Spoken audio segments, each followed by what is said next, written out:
Hello guys, good morning. How you guys doing? Welcome to my channel. Today is World Sickle Cell Day. So on my channel today I'll be talking about sickle cell diseases and their possible crisis. So first of all, what are sickle cell disease? Sickle cell disease are an inherited disorder of the red blood cells. A sickle cell crisis occurs when a sickle cell shaped red blood cells clump together and block the small blood vessels that carry the blood to certain organs like the muscles and the bones. This causes mild or severe pains, and the pain can last for days or hours. So you can see sickle cell patients, they pass through a lot of pains. Infections and pains are common symptoms of sickle cell. Treatments depend on severities, which include blood transfusion, medication, and most time bone marrow transplant.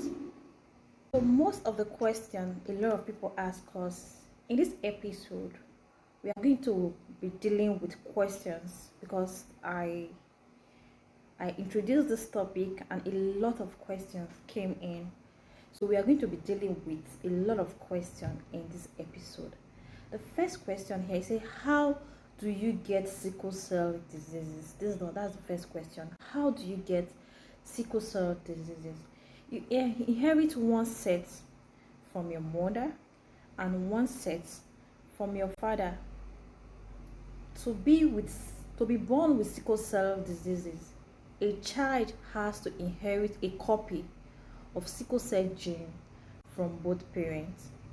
This usually happens when the parents are carriers of sickle cell gene. For example, the mother is AS and the father is AS, or the mother is SS and the father is AS.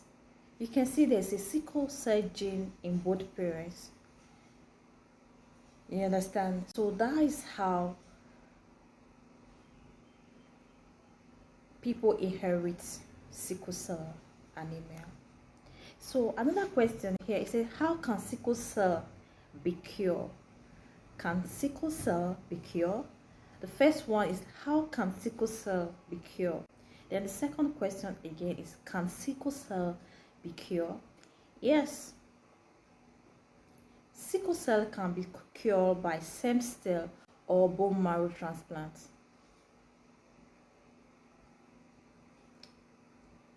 It can be cured by stem cell or bone. Yes, but most times they are not done often because of the significant risk involved in the process.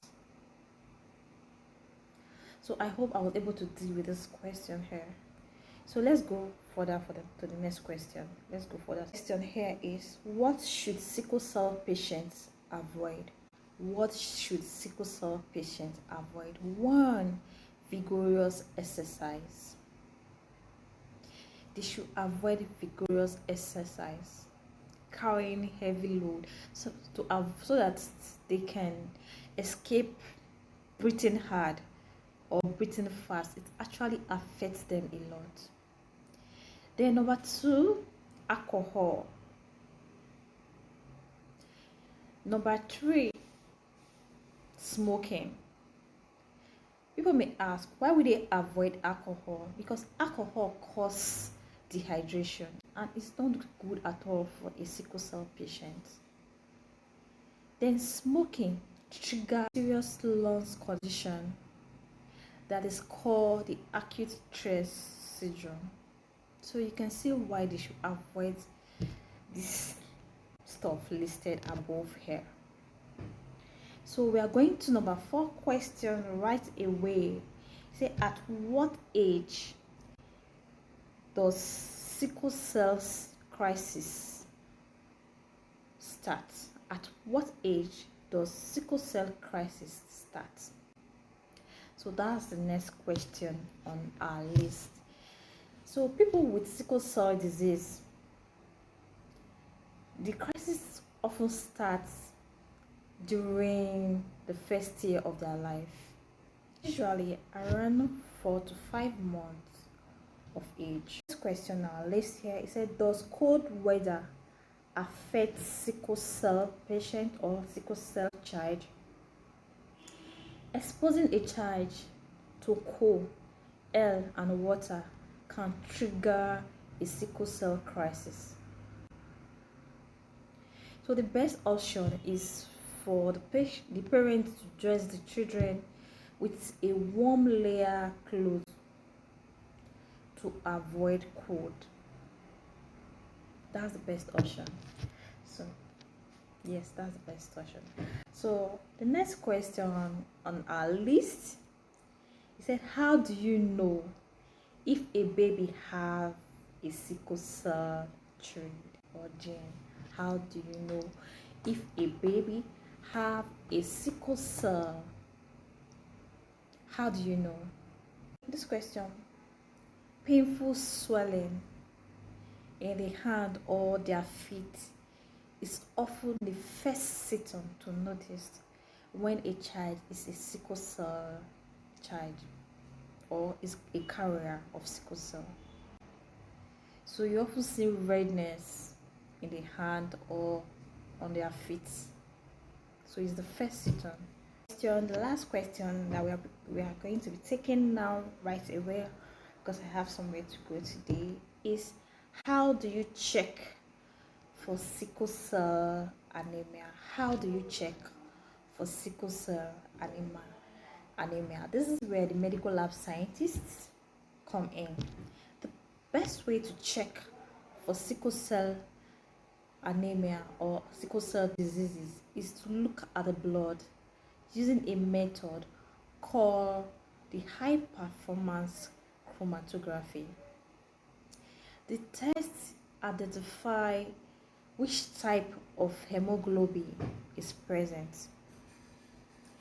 To confirm the result, a genetic test may be done. So let's look at the prevention of sickle cell disease and symptoms before we go. So the prevention of sickle cell disease, and this is my list. 1, drink plenty of water.